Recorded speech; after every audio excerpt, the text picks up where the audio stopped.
रे छोरा तब आई तो काले एलती पढ़े रू बहुते बोलक मास्टर के हमरा तो मन लगा कऽ अहाँ नहीं पढ़ावे छियै।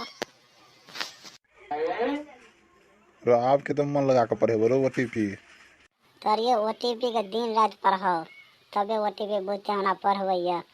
पढ़ते अपना कि मास्टर पढ़ेते एकरा। भूतकोल विद्यार्थी का गता मत एहना न रहते यो। पढ़े बेर में ओटीपी की कहते हमर मम्मी कहलक तेल न आवेला नून न आवेला किराना दुकान तो आ पढ़े बेर में एते ना कहते हमरा पढ़ेबे नहीं करे ओटीपी। महीना में तो 3 बार एगो कर देना यो पढ़ेला यो ओटीपी। जेदा पर के की है ओटीपी का।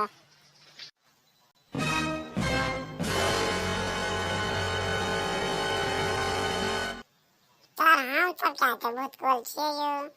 हमरा तो कुछ हेबे नहीं करे छै। आ पढ़ेबे तबे ना हमरा किछो हेतै। रो हम तो कहबे करबो 2 2 4 है छे आ तू को 5 पढ़बी तो हमर गलती छौ। करियो कहिया के गेला ओटीपी के 2 2 5 है छै। 4-5 दिन पहले एलो तो ओटीपी के कहले 2 2 केते है छै तो कहते 5। आ बता हम तो पढ़ेबे करबे ने 2 2 4 है छौ ई अपने पढ़े थे 2 2 5 है यो। कहबे एकरा 1 घंटा का आबि जो हमरा ल जे कोचिंग पढ़ लीह कोचिंग पढ़ला तो अबे ध्यान कोचिंग पढ़बे न करे छे। ये तर हमहू पढ़ब कोचिंग कतऽ पढ़बे घरे पर ना। हाँ हाँ घरे पर पढ़बे तब जे पढ़े ला 4 बजे का। ठीक है तर हमहू आबि जा पढ़े ला यो। ठीक है आबे जाए 4 बजे का। रो 1 महीना भ गेल रो तोरा तो कहिया महीना जमा करबही। तर हम अगला महीना जमा कर दा बुझलिए।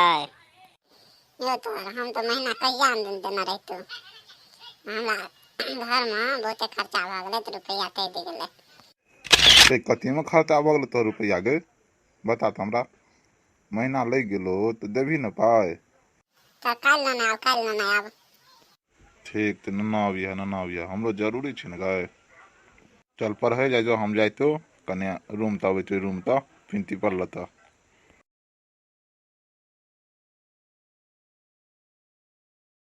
देख लिया यार रघु बाबा खरोट मास्टर का रुपया लेकिन मांगे छला।